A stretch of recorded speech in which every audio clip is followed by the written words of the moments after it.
Envy is a natural human feeling, because it is human nature to compare ourselves to others in different areas. Therefore, envy as such has no boundaries. One can envy professional perspectives, rapid career growth, physical appearance, health, happy personal life, etc. Few people like to be envied, because envious people are the source of negative energy. They discuss you behind your back, speak arrogantly or aggressively, seek to let you down. In general, they want to hurt you in any possible way. How can you protect yourself from the negative energy of envy? Don't tell a lot about yourself. Sure, it's nice to share your joys and accomplishments.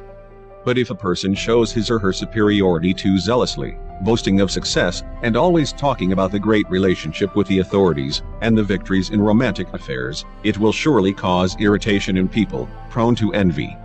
So, to escape from envy, give up the habit of putting yourself above others.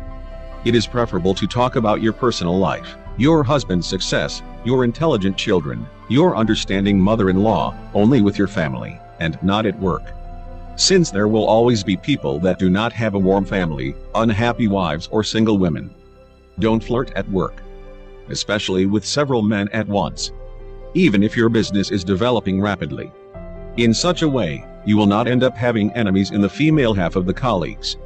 How to act at company parties. No matter how great your party mood is, in any case, do not glorify yourself. You'd rather admire other people, the surroundings, the work of the authorities, the actor's performance, and so on. Don't demonstrate your superiority. If you constantly feel your intellectual superiority in a group or team, do not demonstrate it. Especially do not do it in relations with the authorities. Try to use your intellectual potential to grow spiritually and professionally. Be tactful when speaking to others. If you have problems with self-esteem, do not raise it at the expense of others. Avoid saying "I am so beautiful and fashionable. Not like you." When communicating, do not hurt and do not put your interlocutors in the awkward position. Don't explain and excuse yourself. If you have heard fiction stories about yourself, and they are clearly different from reality, do not rage, or, on the contrary, shed tears. Do not turn away from the conflict. Firmly and briefly, tell the envious person that what he or she says at the moment is not true. You should not get mixed up in arguments why this is not true, how things really are, and so on. Remember that any excuse will be considered by your opponent as a personal victory. And you do not need it. Stop the gossiping resolutely and go back to your business as if nothing has happened.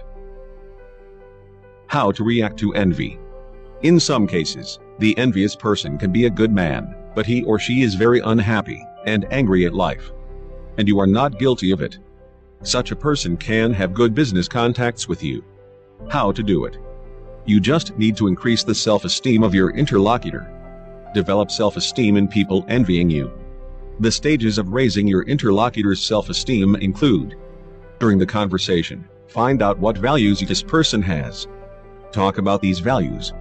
You will surely come down to some opinion. Be sure to say that you support this and that.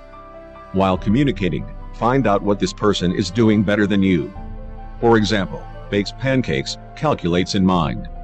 Find a way to mention that, unfortunately, pancakes are not your strong point, and you cannot imagine your life without a calculator. It is important to come up with nothing unreal and not to exaggerate. Your inability must sound real, otherwise the interviewee will feel a catch. If you cannot find a few poor skills, discuss just one thing. The point is to be sincere. When the opponent believes that you are not so good at least in something, he or she will calm down. Ask your opponent to teach you something. Ask how to prepare dough for pancakes and what the frying pan should be like. Even if you do not find it particularly interesting, you should do this for two reasons. The first one is to let the other person know that he or she means something to you and society, and that he or she is valuable and necessary, and the second reason is that extra knowledge will never interfere with you. Be sincerely grateful for the advice. You will agree that it is hard to envy the person who is sincerely grateful to you for your help and participation. It's correct when speaking about the communication with one envious person. If you are surrounded by a whole flock of envious individuals, and coming in contact with them is vital, you should start with a leader.